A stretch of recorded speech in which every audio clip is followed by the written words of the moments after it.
রাহমাতুল্লাহি ওয়া বারাকাতুহু। সম্মানিত প্রিয় ভাই ও বোনেরা, আপনারা যে এখান থেকে দেখতেছেন, আজকে 5 আগস্ট 2026 আমাদের নাহদাতুল উম্মাহ মাদ্রাসার হিফজ বিভাগের সকল শিক্ষার্থীদেরকে নিয়ে আমরা আজকে কিছু খেলার আয়োজন করছি। এই আপনারা দেখতে পাচ্ছেন, এখন লাঠি খেলা হচ্ছে। এর আগে আরো কিছু খেলা হয়েছে। আমরা বিভিন্ন খেলার উপরে এখন লাঠি খেলার আয়োজন করছি।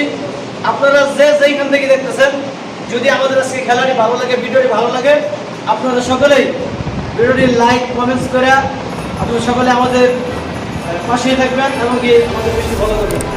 সকলকে ধন্যবাদ। আসসালামু আলাইকুম ওয়া রাহমাতুল্লাহি ওয়া বারাকাতুহু।